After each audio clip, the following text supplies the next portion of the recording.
Matchmaker.fm connects podcasters and guests. Welcome to Matched, the show where we talk to some of the most incredible guests available for an interview right now. I'm your host, James Mulvany, founder of Matchmaker.fm, and this is Matched. Hey, Amandine, welcome to Matched. How's it going? Good. How are you? Really well, yeah. So to start off with, I've got a couple of icebreaker questions for you. First icebreaker question is, if you had to delete all apps on your smartphone and you had to keep 3, which ones would you choose to keep? Definitely my emails first. Yeah. Then I think I will keep Twitter. That's really the main social media I use. And the third one, I'm not sure. I hesitate between WhatsApp and LinkedIn. Oh, so all business. Yeah, well, I'm always connected, and I'd say it's not just all business, but that's the best way to reach out to people I know. So like WhatsApp and Twitter, it's a mix of business and personal contacts. So yeah. Okay, and next up, what's the favorite thing that you've bought this year? Lots of people have bought really interesting and weird and wonderful things during lockdown. So is there something that stands out to you?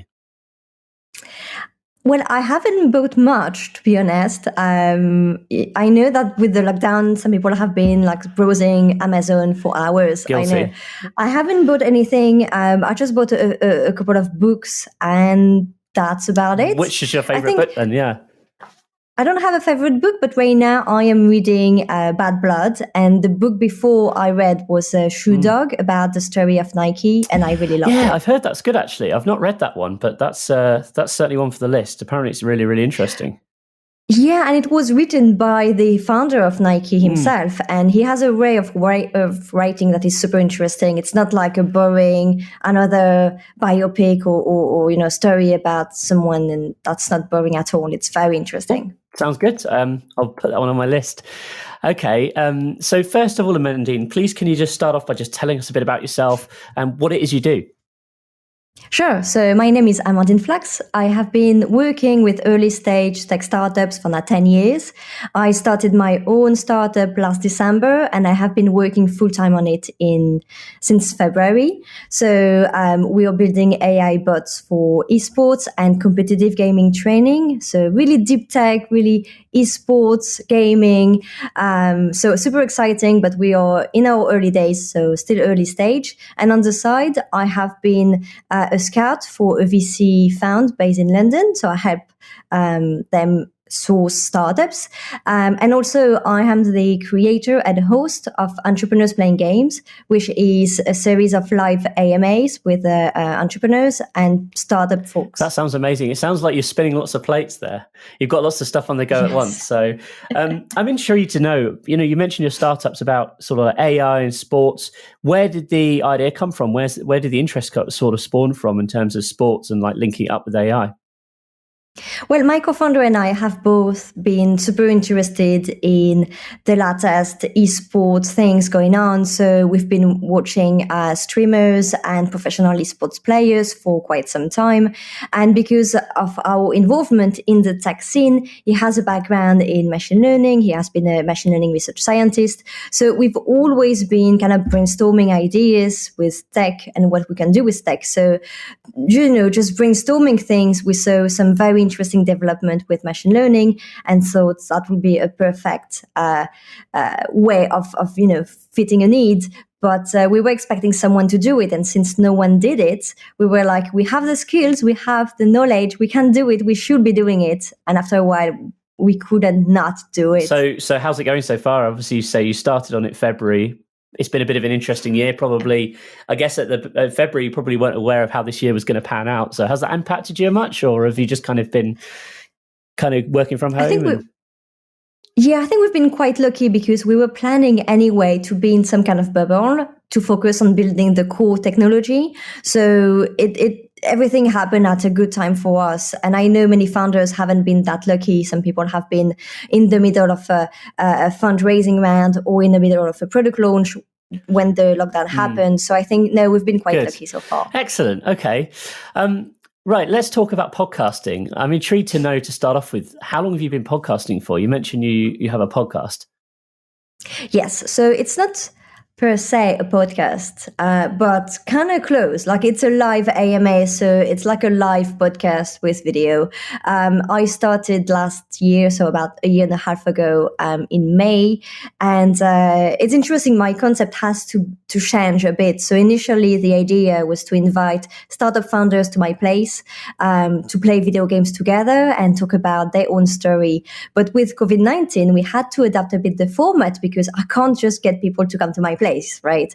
So I also had to ditch the video game part. And now it's just a very casual live AMA. But the fact that we're doing it fully remotely and not playing games anymore kind of opened also a door. So last week or 2 weeks ago, I was in a conversation with someone based in Singapore or in Hong Kong, and I can talk to people more internationally rather than having to focus just on London. Okay, I'm intrigued to know. You say you dropped the idea of the video games. Aren't video games like the video game players? Are they not the pioneer of live streaming in the first place? How come you decided to drop it? Yes. Well, the thing is, I agree. If it was all about video games and if I was interviewing people from the gaming scene, yes, I would have kept it for sure. But the thing is, because I interview people who are not necessarily gamers and startup founders from various backgrounds, most of the time they don't really know much about video games. Right. They don't play them. And so having to walk them through Steam, connecting their account, join something like streaming, I can't when they used to come here, they were already most of the time a bit stressed by the fact that we had to play video games. So, I want to limit the stress on my guests. I think I'd be stressed. I must admit, I used to play video games when I was like 17, maybe for like 2 years, but haven't played any for a while. So I think I'd be like, I wouldn't even know what to do. I think you'd be like, winning clearly. Well, that's what I've been super careful when choosing games, because I have to pick games that were funny, but also very easy to understand. Yeah, you don't want to be winning someone too much. It's kind of like, if it wouldn't be a good look if you were winning every single match. Okay. And then you're talking. So it's also a lot of things to manage at the same time. Yeah, I'm bad at that multitasking. No way. I would have no hope. Okay. So let's talk about, have you been a guest on many podcasts? Yeah. Yes, I have been. Yeah, I love that. And how long have you been doing that for? I would say, well, it's been quite some time, but I think in the past 6 months it has really accelerated. And what's why do you like being a guest on other people's podcasts? What is it that appeals to you about it? Well, the thing is, on my own stream, I put the focus on my guest, right? So sometimes I add a bit of a story here or some thought there, but it's not about me talking about my experience. And what I like in other people's podcasts is that they may have a different angle, a different focus. The questions may be slightly different from what I cover usually. And I find that's very stimulating, very interesting. And also it's a good way of connecting with people and with different type of people, whether it's their audience or just themselves. It's always very good interaction. And how have you found Matchmaker as a tool to connect with people? Well, I think to be invited in podcast, I have found it super interesting. I've used it a few times, and last time was actually last week. I recorded a podcast with someone from the platform. So I find it quite interesting. To find guests, it's slightly more tricky because I have found that many people on the platform also have their own show or have their own things. And I haven't really found my target audience, which means that I haven't found many early stage founders. Okay. But to be a guest on the podcast, I have found it super interesting. Okay, that's interesting. So maybe we need to focus our outreach on early stage founders a little bit more then. But in the same time, early stage founders are a small niche of people, and they're so busy. Most of the time, I use my network to reach out to them. Mind you, I think here's a good question for you. So, would you recommend to early stage founders that being on a podcast is a great way of actually growing knowledge of a product or service that you're creating? I think it's a very good exercise. Founders quite often have to pitch their idea, and it's the same with a podcast, right? So I think it can be good in many ways as an exercise, but also to gain visibility and to maybe uncover some questions, because podcasters are very good at asking interesting questions. So it's very challenging. So I think it's a very good thing. And in terms of visibility, it can be super powerful if the podcast match your target audience. Absolutely, yeah. And I guess as well, it's a good way of sort of demonstrating knowledge, isn't it? If you're a founder, you want to sort of show off your expertise in this particular area. Well, appearing on podcasts is a great way to have those conversations.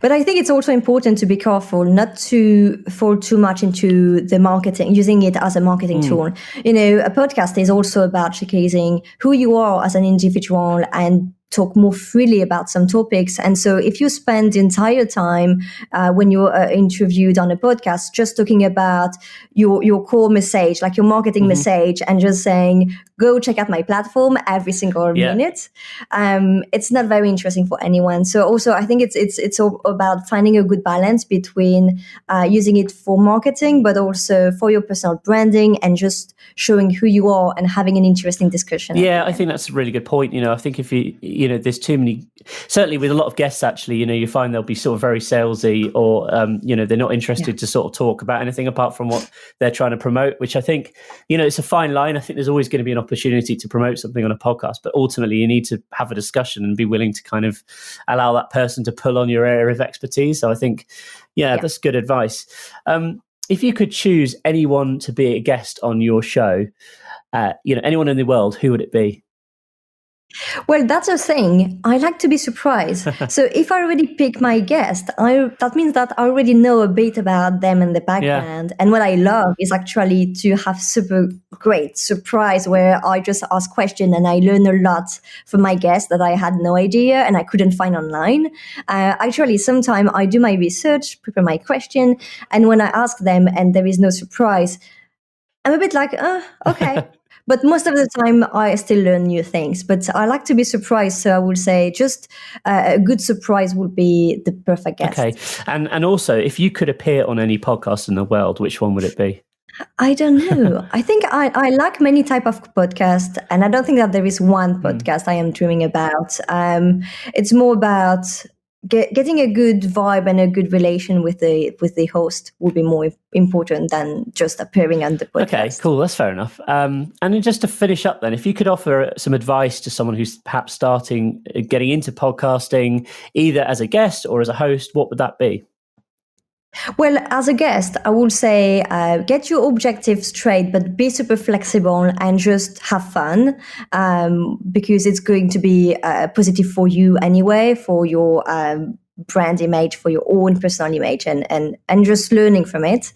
But for creators and hosts, I would say just get started right now, be consistent, and also get your priorities right. I've heard some people who want to get started, build a podcast, and sometimes their priorities are not necessarily the right thing, I think. Like if you think, I'm going to do a huge podcast, suddenly invest a lot in marketing, I'm going to have super VIP guests and make millions straight away. Well, it takes lots of time to develop a community. And I think when you get started with such a project, especially if it's not your main project, like your main full-time thing, then you need to understand that being consistent will require lots of work. So you need to think about how much of your time you want to dedicate, and you have also expectations that are more about building a community, learning from your guests, sharing some vibe, and something that is less about numbers and making money straight away. Okay, thank you very much, Amandine.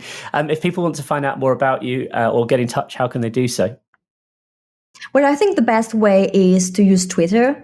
On my Twitter bio, I have all the links. There is also my website, and that's the platform I use the most. So anyone can just DM me or at me, and I'm usually super responsive there.